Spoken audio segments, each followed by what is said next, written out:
Let's go to Leanne Cusack now, who has Steve Barkhouse on the line with a makeover. Leanne? Nothing spooky about this segment, Patricia, no.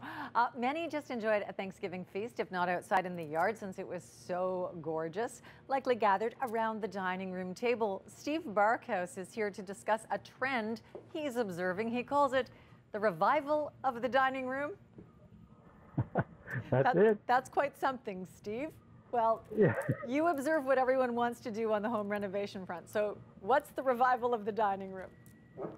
I think, Lee, a number of years ago, we started getting rid of dining rooms for open spaces and open concepts. And I think people weren't really using the dining room and wanted to repurpose the space. And I think with COVID, it's really brought us back together as a family unit.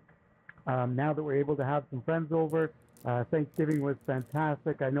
I wish I pushed away from the dining room table a little earlier, but it was a great time to be together with family and friends, and to have that space to do it. And this last year, we've really seen an uptake in the dining room spaces, getting them back into the home, and making them an everyday use. Maybe not every meal, but every day.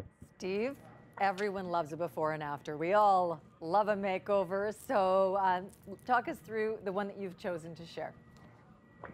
Yeah, we've got 4 dining room makeovers for you. So you can see right here, very typical of an older style home that was broken up. So we had the kitchen in the back, which is a little small. We had the dining room at the front, and then we had a space in the middle that was really too small for anything. Actually, the dining room was in that space, and a formal living space at the front. And it just wasn't getting used that way. So we moved the kitchen out. So we have sort of casual dining in the kitchen, so for breakfast or just quick meals. And then we have a formal dining room you can see now. And really, recreating the dining room is a lot of fun. We can do a lot of details where you see the pot lights in the ceiling, new paint colors, so tray ceiling details, and really taking advantage of that window seat. So what a great place to have a Thanksgiving dinner right there. Gorgeous. And it wasn't lost on us that there were puzzles on the table. So for you, a renovation is sort of like making all of the pieces of that puzzle fit together for the family. Yeah, putting the pieces in place for sure.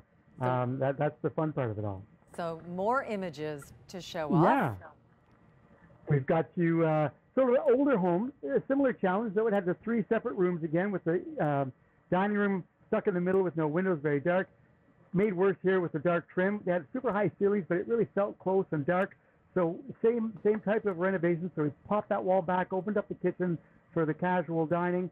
In the kitchen, just 2 people can sit up at the bar stools in the kitchen, but then a really nice dining room, an everyday dining room, bright, open, has that front window. You can see some really cool pendant lights there, and that's the fun of the dining room. You can add a splash of color or some really cool fixtures, some nice furniture, and so you can really see how that can be an everyday dining experience there. This is gorgeous. So that's interesting that sort of COVID and how we use our homes differently has played into this trend, which isn't a trend. You're calling it a revival.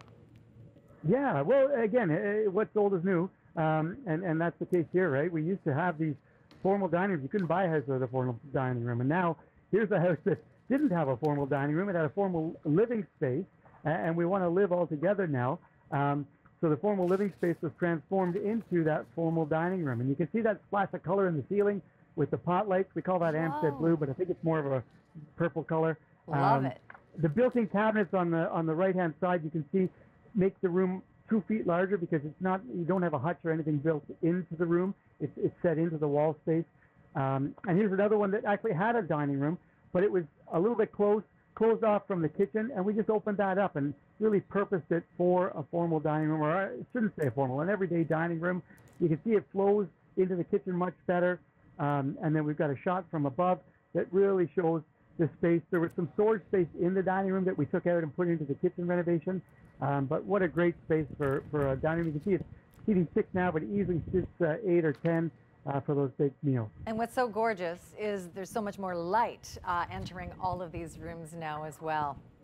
Yeah. Yeah, and like I say, you can have fun with color and all kinds of things. Steve, when we booked this show, we didn't realize we were going to have a record-breaking day. We're so grateful for it, but we're going to talk about something that people may not be ready to hear when we come back, but it's a really great time of year to prep your home for winter on a nice day like this, right? Absolutely. There's nothing worse than getting up and pulling stuff out of the eaves trough when your fingers are freezing. And yeah, this is a perfect day. So Steve Barkhouse will share his prep for winter, I'll whisper it, winter checklist when we come back.